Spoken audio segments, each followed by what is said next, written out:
I'm Sarah and I'm a book historian particularly focused on medieval manuscripts.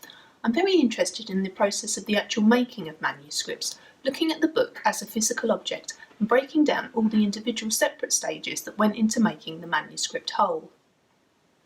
In order to understand these physical processes, I recreate or remake elements of book production myself so I can get a real sense of how easy or difficult it would have been, which then informs my learning when I'm looking at medieval manuscripts, and hopefully other people can learn from it too.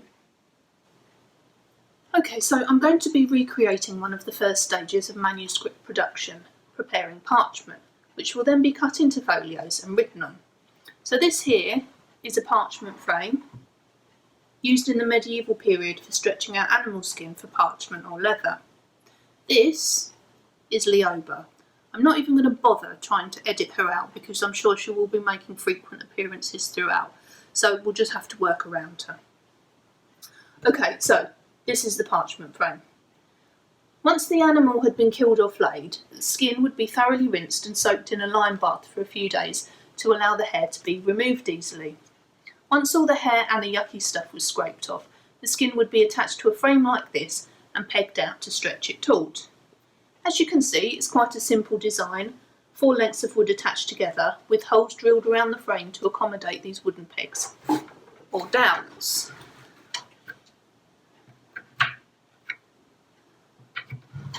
Like that. The edges of the skin would be tied with cord and then wound round the pegs, which could then be tightened every few days. This obviously is a rectangular frame, but there are medieval images of circular frames as well. If anyone watched the TV series The Name of the Rose, there were round frames visible in the background in the scriptorium there. And so these are the other items I'm going to be using. This is rawhide goatskin. I don't have any access to freshly flayed animals, and to be quite honest, I'm probably quite happy about that. I just managed to source this rawhide, and I think at this stage I'm quite happy just to be using that. Rawhide is animal skin that has been through most of the preparation process already. It has had the hair and flesh removed and has been staked out to dry. And you can see the traces of the animal still on here. You can see the spine there. There is some veining, not sure if that will pick it up there, and there are some skin imperfections noticeable just there. So it is lovely to see all these traces of the animal still on there. And then and so this obviously is dried, but to rehydrate it I'll just soak it in a bucket of warm water for a few hours, and then it will be flexible enough for me to work with. And then this lovely tool here is called a lunellum. It's a crescent shaped knife and it's used to scrape off any excess matter while the parchment is stretching. It's very, very sharp. You hold it at a 45-degree angle and then scrape down, and you have to be very careful not to go through the parchment. And the other items I've got here, there's an awl, and then here's some cord, and I'm going to use the awl to pierce the outer skin, the outer edge of the skin. So this is the first of many caveats that I'm sure I will mention.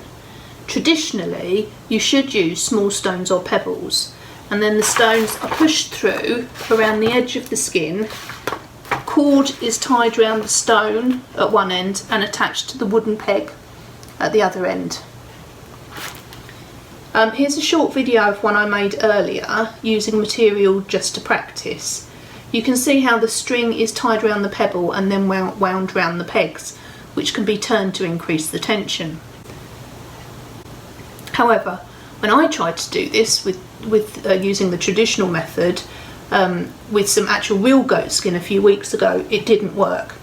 It was only a small piece of goat skin, and I found that I was using up so much of the skin to wrap around the pebble that it left very little surface area. Then when I wound it around the wooden pegs, I couldn't get enough tension to hold the pegs in place. It would just unravel. So I had a rethink, and instead I stabbed holes around the edge outside of the skin, threaded a piece of string through the holes in the skin and through the holes in the frame. So I had a kind of corset effect that I could tighten up all the way round. I also found that the natural jute string that I was using really cut my hands up, and it snagged a lot on the skin as well. So I'm using this very unmedieval polypropylene garden twine because I think it's going to be more slippery and it's going to allow me to get a better stretch. I think you always have to have a compromise between sticking rigidly to the traditional methods and doing what you can do to get the best result, and it's never going to be an ideal process. And the goat skin I used as a trial ended up okay. Here it is here, I mean you can see how small it is anyway, but it's far too thick, so I do need to really make sure I'm stretching to full capacity here. And you can also see those are the holes I made when I went through with the linellum knife, so yeah, as a first ever it was okay, but seriously could do better. So the other tools I'm going to be using, this is cuttlefish, natural product obviously. This is once the parchment is stretched for a few days or so and has been thoroughly scraped. I'll use the cuttlefish to scrape or to rub over the surface to give it a really nice surface. And also sandpaper. Pumice stone would probably be a better option, but this, as you can see, it's different grades. This is quite high grade or low grade, I don't know. This is much rougher, and then it will go down. And that is as much as I'm going to do today. I'm gonna do this outside. I'm gonna, you know, the actual dirty, horrible stuff. So I'm gonna soak this for a few hours, then I'll poke the holes, then I'll string it around. As my neighbours already think I'm quite weird, I will do this outside, but I don't think I will talk while I'm doing it. I think I'll probably record the voiceover separately, because if they look out their window and see me doing this, God knows what they'll think.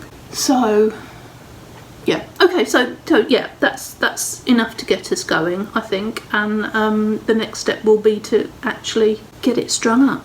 Okay, thank you.